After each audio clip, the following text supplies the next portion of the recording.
नमस्कार विद्यार्थी मित्र मैत्रिणींनो, स्वागत आहे सर्वांचे आपले यूट्यूब चॅनल टार्गेट स्पर्धा परीक्षा। आजच्या या व्हिडिओमध्ये आपण महा टीईटी 2021 साठी सराव प्रश्न अभ्यासणार आहोत। कालच्या व्हिडिओच्या माध्यमातून आपण महा टीईटी 2021 ची तारीख, तसेच अर्ज भरणे, परीक्षा शुल्क भरणे, प्रवेश पत्र काढणे या संबंधीचा एक व्हिडिओ अपलोड केला आहे। तो व्हिडिओ नक्की पहा।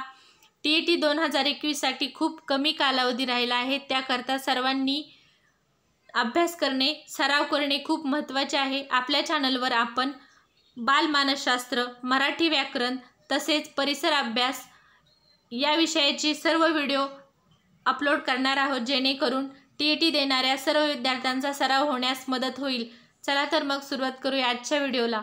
आजच्या व्हिडिओचा पहिला प्रश्न आहे प्रश्न क्रमांक 1, बाल विकासाशी संबंधित नसलेला लेखक कोणता?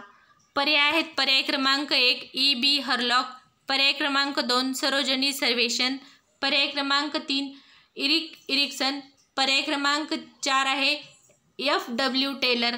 तर या प्रश्नाचे योग्य उत्तर आहे पर्याय क्रमांक 4 एफ.डब्ल्यू. टेलर हा लेखक बाल विकासाशी संबंधित नसलेला लेखक आहे।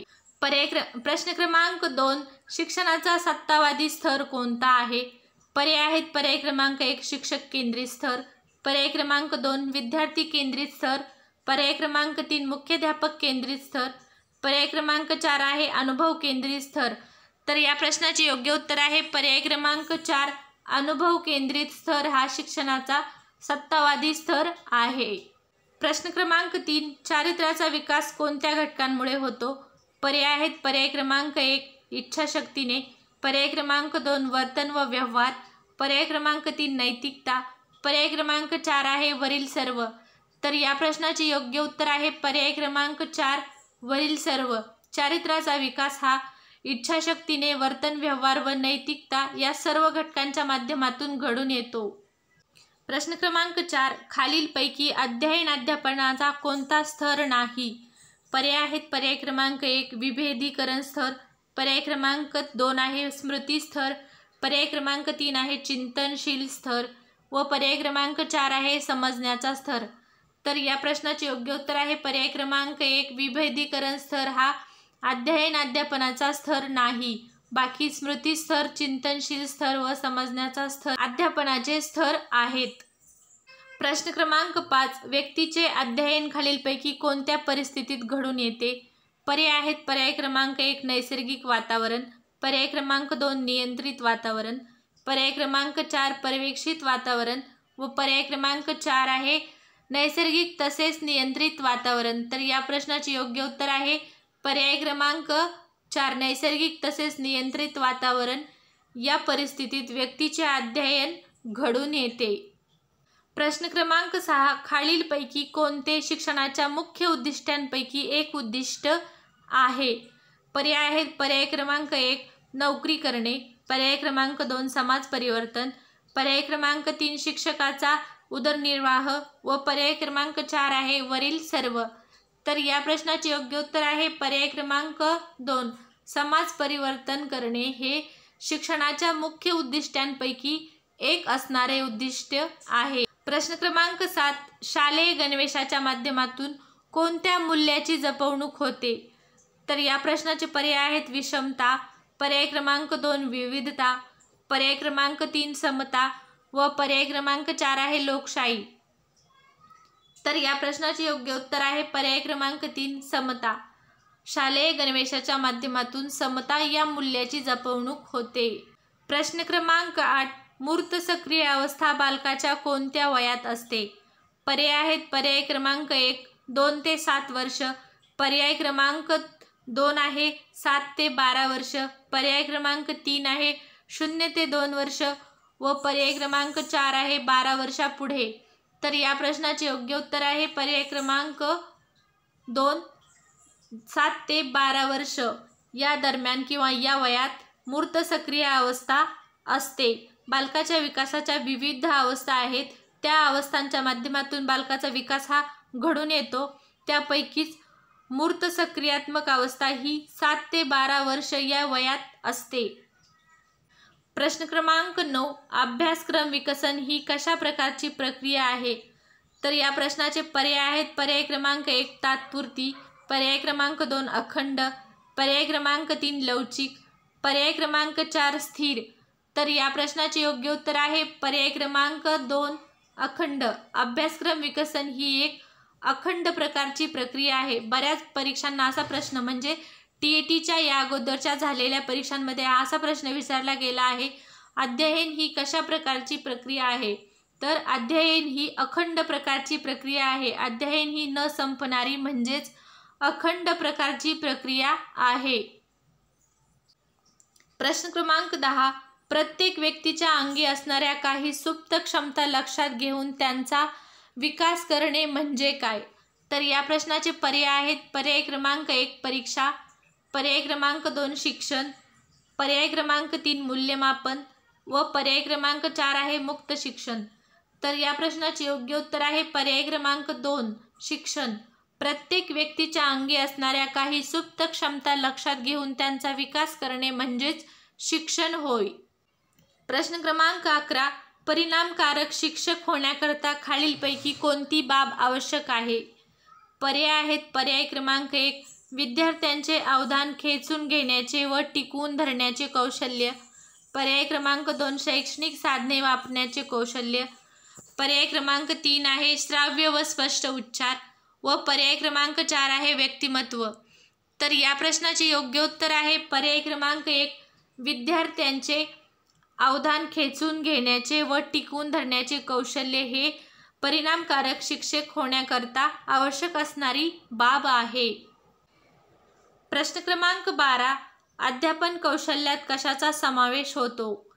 या प्रश्नाचे पर्याय आहेत. पर्याय क्रमांक 1 वर्ग व्यवस्थापन कौशल्य, पर्याय क्रमांक 2 संप्रेषण कौशल्य, पर्याय क्रमांक 3 कथन कौशल्य व पर्याय क्रमांक 4 आहे वरील सर्व.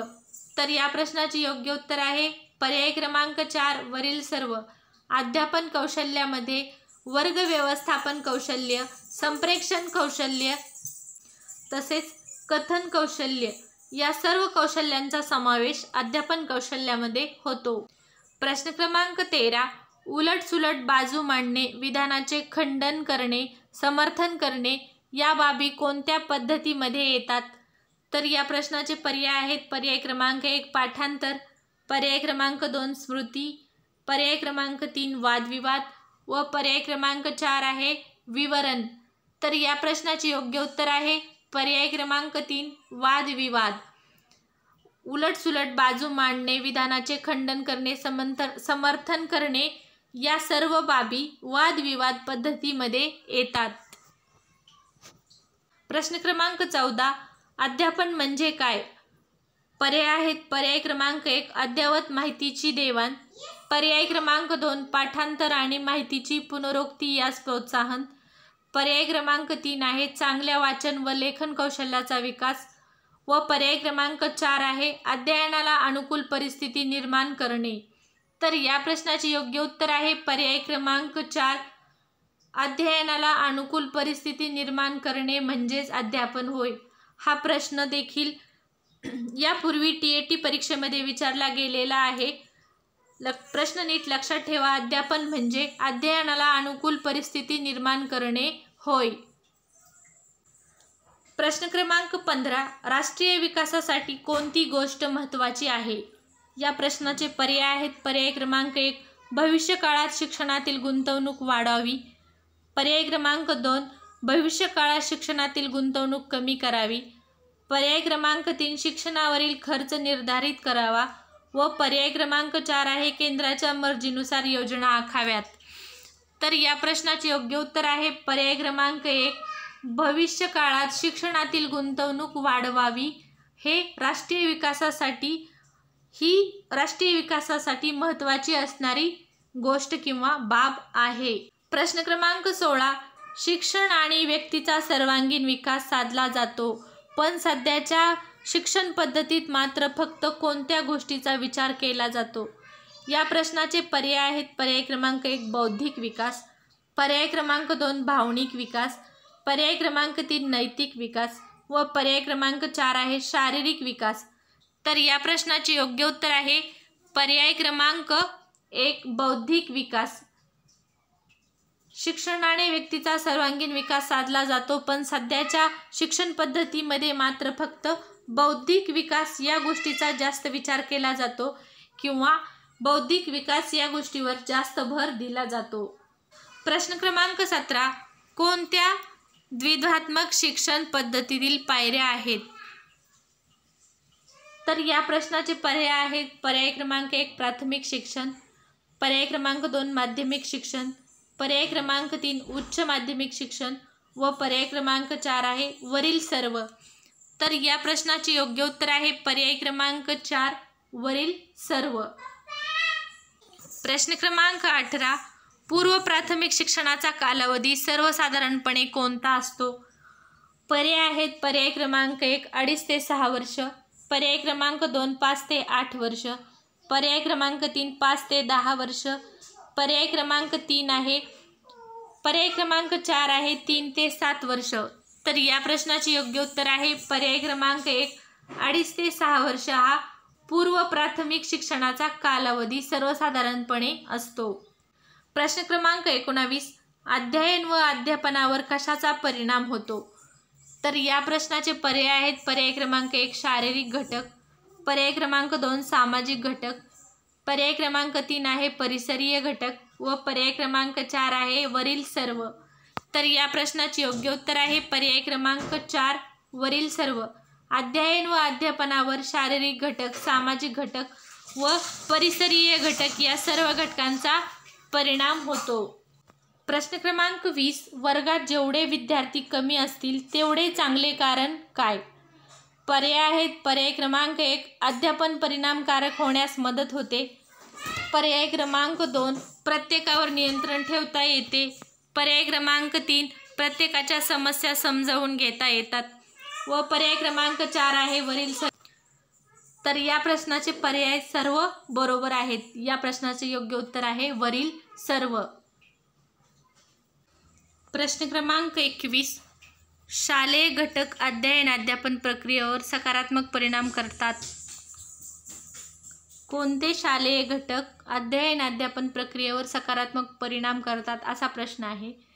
पर्याय आहेत. पर्याय क्रमांक 1 शिक्षकाचे व्यक्तिमत्व, पर्याय क्रमांक 2 शिक्षकाचे विषयातील सखोल ज्ञान व पर्याय क्रमांक 3 अध्यापन नियोजन, 4 आहे वरील सर्व. तर या प्रश्नाचे योग्य उत्तर आहे वरील सर्व. अध्ययन अध्यापन प्रक्रियेवर परिणाम करणारे सकारात्मक परिणाम करणारे घटक आहेत शिक्षकाचे व्यक्तिमत्व, शिक्षकाचे विषयातील सखोल ज्ञान, अध्यापन नियोजन हे सर्व घटक अध्ययन अध्यापन प्रक्रियेवर सकारात्मक परिणाम करणारे घटक आहेत. प्रश्न क्रमांक 20चे उत्तर आहे वरील सर्व. वर्गात जेवढे विद्यार्थी कमी असतील तेवढे चांगले कारण काय? तर अध्ययन परिणामकारक होण्यास मदत होते, प्रत्येकावर नियंत्रण ठेवता येते, प्रत्येकाच्या समस्या समजवून घेता येतात. हे सर्व घटक वर्गात जेवढे विद्यार्थी कमी असतील तेवढे चांगले आहे. या प्रश्नाचे हे उत्तर आहे. प्रश्न क्रमांक 22. शाळेचा परिसर कसा असावा? या प्रश्नाचे पर्याय आहेत. पर्याय क्रमांक 1 शाळेतील वातावरण शांत, निरोगी व खुले असावे, पर्याय क्रमांक 2 शाळेजवळ क्रीडांगण असावे, पर्याय क्रमांक 3 शाळेभोवती झाडे असावीत व पर्याय क्रमांक 4 आहे वरील सर्व. तर या प्रश्नाचे योग्य उत्तर आहे पर्याय क्रमांक 4 वरील सर्व. शाळेचा परिसर कसा असावा? तर शाळेभोवती क्रीडांगण असावे, झाडे असावेत, शाळेतील वातावरण शांत, निरोगी व खुले असावे असा शाळेचा परिसर असावा.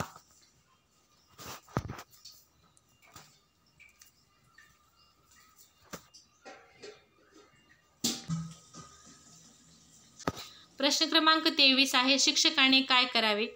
पर्याय आहेत. पर्याय क्रमांक 1 फक्त शिक्षेचा उपयोग करावा, पर्याय क्रमांक 2 आहे फक्त पारितोषिकाचा वापर करावा, पर्याय क्रमांक 3 आहे शिक्षा व पारितोषिकाचा वापर करावा, योग्य प्रमाणात करावा व पर्याय क्रमांक 4 आहे पारितोषिकाचा कमी व शिक्षेचा जास्त वापर करावा.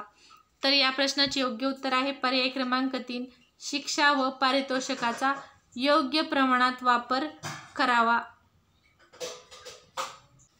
प्रश्न क्रमांक 24. अवधान व अभिरुची या काय आहेत? या प्रश्नाचे पर्याय आहेत. पर्याय क्रमांक 1 परस्पर विरोधी बाबी, पर्याय क्रमांक 2 पर्याय क्रमांक 2 आहे याचा एकमेकाशी काहीही संबंध नाही. पर्याय क्रमांक 3 आहे दोन्ही एकच आहेत व पर्याय क्रमांक 4 आहे एकाच नाण्याच्या 2 बाजू आहेत. तर या प्रश्नाचे योग्य उत्तर आहे पर्याय क्रमांक 4. अवधान व अभिरुची ह्या एकाच नाण्याच्या 2 बाजू आहेत. प्रश्न क्रमांक 25. विद्यार्थ्यांच्या मानसिक समस्या कोणत्या? पर्याय आहेत पर्याय क्रमांक 1 भिन्न बौद्धिक पात्रता, पर्याय क्रमांक 2 शारीरिक अनारोग्य, पर्याय क्रमांक 3 न्यूनगंड निर्माण होणे, पर्याय क्रमांक 4 आहे शिक्षकाबद्दल घृणा निर्माण होणे व पर्याय क्रमांक 5 आहे या वरील सर्व. तर या प्रश्नाचे योग्य उत्तर आहे पर्याय क्रमांक 5 वरील सर्व. विद्यार्थ्यांच्या मानसिक समस्या आहेत भिन्न बौद्धिक पात्रता, शारीरिक अनारोग्य, न्यूनगंड निर्माण होणे व शिक्षकाबद्दल घृणा निर्माण होणे या. प्रश्न क्रमांक 26. तुमच्या मते वर्गातून किती वेळा पालक सभेचे आयोजन केले जाते किंवा जावे? या प्रश्नाचे पर्याय आहेत पर्याय क्रमांक 1 फक्त एकदा शाळा सुरू होण्याच्या वेळी, पर्याय क्रमांक 2 दोनदा प्रथम व द्वितीय सत्रामध्ये प्रत्येक वेळी एकदा, पर्याय क्रमांक 3 आहे दर महिन्यामध्ये किमान एकदा व पर्याय क्रमांक 4 आहे फक्त एकदा परीक्षा सुरू होण्यापूर्वी. बालमानसशास्त्र व अध्यापनशास्त्र या विषयावरील प्रश्न हे परीक्षामध्ये थोड्या प्रमाणात हे उपयोजनात्मक पद्धतीवर विचारले जातात. त्याच प्रकारचा हा प्रश्न आहे. तर या प्रश्नाचे योग्य उत्तर आहे पर्याय क्रमांक 2 दोनदा प्रथम व द्वितीय सत्रामध्ये प्रत्येक वेळी एकदा. प्रश्न क्रमांक 27. एका पालकांनी तुमची तक्रार मुख्याध्यापकाकडे केली आहे तर तुम्ही खालीलपैकी काय कराल? हा देखील प्रश्न उपयोजनात्मक स्वरूपाचा आहे. पर्याय आहेत पर्याय क्रमांक 1 त्या विद्यार्थ्याचा प्रतिशोध कोणत्याही मार्गाने घेण्याचा प्रयत्न कराल, पर्याय क्रमांक 2 केवळ कायदेशीर मार्गाने विद्यार्थ्याचा प्रतिशोध घ्याल, पर्याय क्रमांक 3 आहे पालकाला भेटून तक्रार वापस घेण्यास सांगाल व पर्याय क्रमांक 4 आहे तक्रारीचे स्वरूप पाहून पालकाची भेट घ्याल. तर या प्रश्नाचे योग्य उत्तर आहे पर्याय क्रमांक 4 तक्रारीचे स्वरूप पाहून पालकाची भेट घ्याल हे या प्रश्नाचे योग्य उत्तर. प्रश्न क्रमांक 28. या व्हिडिओचा शेवटचा प्रश्न. तुम्ही एका शाळेचे मुख्याध्यापक आहात. एक शिक्षक आपले अध्यापन कार्य व्यवस्थित करत नाही हे आपल्याला माहीत आहे तर तुम्ही खालीलपैकी काय कराल? उपयोजनात्मक स्वरूपाचा हा प्रश्न आहे. तर पर्याय आहेत पर्याय क्रमांक 1 त्याच्या वर्गाला अचानक भेट द्याल व त्याच्या कार्याची पाहणी करून निर्णय घ्याल, पर्याय क्रमांक 2 त्यांची तक्रार व्यवस्थापन शिस्त समितीकडे कराल, पर्याय क्रमांक 3 आहे अध्यापक कक्षात जाऊन सर्व शिक्षकांसमोर त्याची कानउघाडणी कराल व पर्याय क्रमांक 4 आहे प्रथम लेखी पुरावा गोळा कराल व त्यानंतरच कार्यवाही कराल. तर या प्रश्नाचे योग्य उत्तर आहे पर्याय क्रमांक 1 त्याच्या वर्गाला अचानक भेट द्याल व त्याच्या कार्याची पाहणी करूनच निर्णय घ्याल. अशा प्रकारचे प्रश्न हे TET परीक्षेमध्ये विचारले जातात. या व्हिडिओमध्ये इतकेच. व्हिडिओ आवडल्यास नक्कीच व्हिडिओ लाईक करा, शेअर करा व चॅनल सबस्क्राईब करा, कारण यानंतरही आपण TET परीक्षेकरता रोज सराव प्रश्न अभ्यासणार आहोत. त्यामुळे चॅनल नक्की सबस्क्राईब करा, व्हिडिओ लाईक करा. धन्यवाद.